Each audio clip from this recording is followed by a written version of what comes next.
Sir okay. అందరికీ నమస్కారం. మనం ఇప్పుడు we will enter the arena of Ghantasala గారు.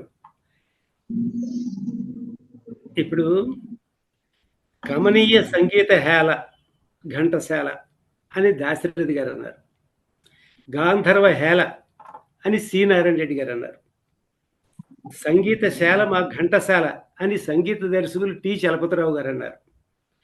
గాన రసాల సాల ఘంటసాల అని ఒకరంటే సంగీత స్వర శిఖరం అని ఇంకొకరు. ఇలాంటి ఎన్నెన్నో కీర్తి ప్రతిష్టలు ఆయన ప్రతిభకు తార్కాణాలు. కోట్ల హృదయాల్లో సుస్థిర స్థానం సంపాదించుకున్న ఆ ప్రతిభామూర్తి భౌతికంగా మనల్ని వదిలేసి 50 సంవత్సరాలు దాటాయంటే నమ్మశక్యం కావట్లేదు. కారణం స్వరకర్తగా, గాయకుడిగా ఆయన అందించిన పాట మనందరి జీవితాలతో మమేకం అయిపోవడమే. వారి సంగీతం నిత్య నూతనంగా, నవోన్మేషంగా ఉండడమే. ఆయన పాట శ్రోతల మనస్సుల్ని రాగరంజితం చేసింది.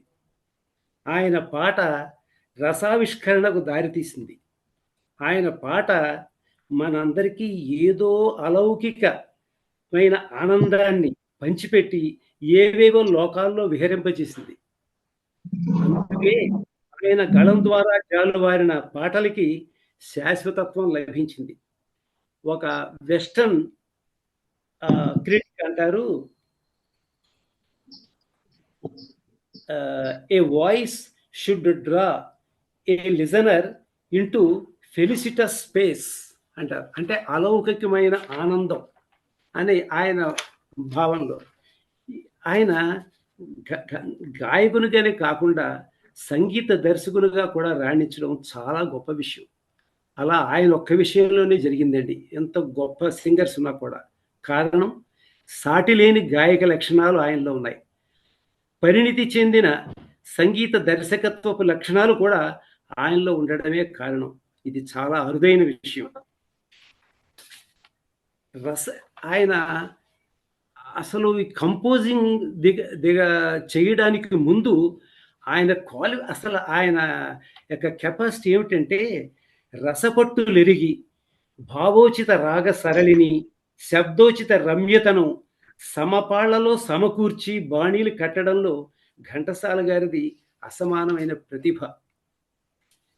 ఇంకా ఇంతవరకు ఘంటసాల గారి ప్రతిభ గురించి ఒక్కసారి మొదట్లో అనుకున్నాం, కానీ ఏది కూడా అంత ఈజీ కాదు. తొలి రోజుల్లో ఆయన విజయాలను అందుకోలేకపోయారు. క్షీరసాగర మథనంలో అమృతం కన్నా ముందు హాలాహలం వచ్చింది. ఘంటసాల గారి జీవితంలో తర్వాతి కాలంలో వచ్చిన అదృష్టం అందలాల కన్నా ముందు అవమానాలు ఎదురయ్యాయి. నీ గొంతు పాడడానికి పనికిరాదు అని హెచ్ఎంబి సంస్థలో అన్నమాట. ఓ సంగీత కచేరీలో తన సంగీతాన్ని అవహేళన చేసిన సంఘటన. వారాల పైగా విజయనగరంలో తను గడిపిన జీవితం. భుక్తి కోసం నాటకాలు వేయడం, హరికథలు చెప్పడం, ఇది ముందు ఆయన లైఫ్. ఇవన్నీ ఘంటసాల గారిలో కృషిని, పట్టుదలని పెంచి ఆయన విజయానికి సోపానాలై అజరామరమైన ఆయన కంఠ మాధుర్యాన్ని ఆంధ్రదేశానికి ప్రసాదించారు. ఆయన గురించి చెప్పాలంటే ఇప్పుడు డిక్షనరీలో ఉన్న పదాలు సరిపోవు, అంటే అతిశయోక్తి కాదు. ఆయన సంగీత ప్రస్థానాన్ని ఒక వ్యాస భారతంలా చెప్పవచ్చు. ఆయన గళం మనకి వరప్రసాదం. తర్వాత అసలు ఘంటసాల గారు సినిమా రంగంలోకి ఎంటర్ అవ్వడానికి ముందు పరిస్థితి ఏమిటంటే, అసలు ఎందుకో ఆయన అంటే ఇంత జనాలకి వెర్రెత్తిపోయింది. కారణం అంతకుముందు కొన్ని తరాల నుండి తెలుగు ప్రజలకు సంగీతం అంటే త్యాగరాజస్వామి మొదలగు వారి కీర్తనలు, శాస్త్రీయ సంగీతమే తెలుసు. అవి కూడా కొందరు పాడితే తమిళ యాసతో ఉండేవి. ఎందుకంటే అప్పుడు విద్వాంసులందరూ ఎక్కువ మంది తమిళియన్స్, కన్నడిగాసు, వీళ్ళు మలయాళీస్ ఉండేవి. అవి ఒక రకమైన వాళ్ళ యాసతో ఉండేవి. అప్పటి నాటక రంగంలోని మన పాటలు మరాఠీ సంగీత పక్కిలో ఉండేవి. అంటే మన నాటక రంగం అంతా మరాఠీ ఇన్ఫ్లుయెన్స్ చాలా ఎక్కువ అండి మన నాటకం. అందుకని మన నాటక రంగంలో అప్పుడు ఏం చేసేవారంటే కొత్తలో సినిమాల్లో కూడా పద్యాలేమో కర్ణాటక సంగీతం, శాస్త్రీయ సంగీతం ద్వారా పద్యాలు కంపోజ్ చేసేవారు బిగినింగ్లో. మన పద్మనాభ శాస్త్రి గారు కానీ, లేకపోతే గాలి పెంచల నరసింహారావు గారు కానీ, ఓగిరాల రామచంద్రరావు గారు కానీ, వీళ్ళందరూ తొలితరం సంగీత దర్శకులు. వీళ్ళందరూ ఏం చేసేవారు బిగినింగ్లో ఆ పద్యాలకేమో కర్ణాటక సంగీతం, ఆ తర్వాత పాటలకేమో హిందుస్థానీ సంగీతం బేస్ చేసి ట్యూన్స్ కట్టేవారు. అప్పటి అలాగ ఉండేది. ఆ సమయంలో ఘంటసాల గారి కంఠమాధుర్యం, ఉచ్చారణ, పాటలో తెలుగుదనం, శ్రావ్యత, వీటన్నిటిలో తెలుగువారు ఎడారిలో ఓయాసిస్సు లభించినట్లు ఆనందంతో సేద తీరారు. అంత మండు టెండలో మనం వచ్చి ఒక్కసారి చల్లటి నీళ్లు, కొండలో నీళ్లు తాగితే ఎలా ఉంటుంది, అది ఘంటసాల గారి ప్రతిభ. అప్పట్లో అందరూ అంత ముందు ఆయనకి అట్రాక్ట్ అయిపోయారు అంతే, ఇంకా అందరూ కూడా. ఇప్పుడు అసలు బిగినింగ్లో ఘంటసాల గారు మొట్టమొదట కోరస్లో పాడారు. ఆ కోరస్లో పాడిన తర్వాత ఫస్ట్ సాంగ్ ఆయన పాడింది వాహిని వారి స్వర్గసీమ. ఆ స్వర్గసీమ 1945లో రిలీజ్ అయింది. కానీ కొన్నిట్లో 46 జాన్యువరి అని ఉంటుంది. ఎందుకంటే 45లో ముందు మైసూర్ రాష్ట్రంలో రిలీజ్ అయింది ఆ పిక్చరు.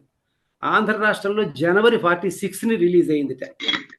అందులో ఆయన పాడిన భానుమతి గారితో కలిసి పాడిన పాట ఆహా నా రాజా.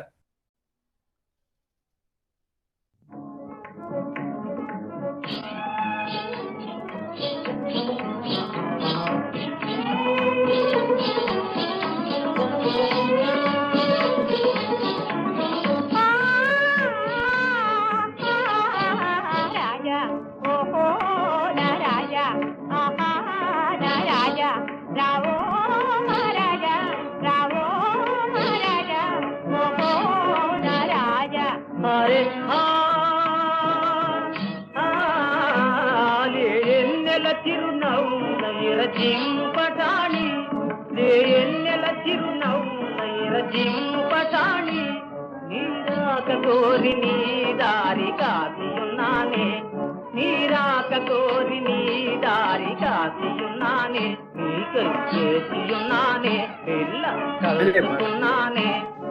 ఇక్కడ అప్పుడు అందరూ అన్నారట, ఏమిటి చంటి పిల్లాడికి మొదల అన్నప్రసన్న రోజున ఆవకాయ అన్నారట. అంటే ఏమిటి, భానుమతి గారితో పాడడం అంత కత్తిమీద సాంగ్ ఉంటుందని చెప్పడం. అంటే ఆయన ఆ తర్వాత కాలంలో కూడా ఆయన ఎంత డామినేటింగ్గా ఉండేవారంటే ఇంకా అసలు తిరుగులేని ప్రభ. Thank you. Please like, share and subscribe.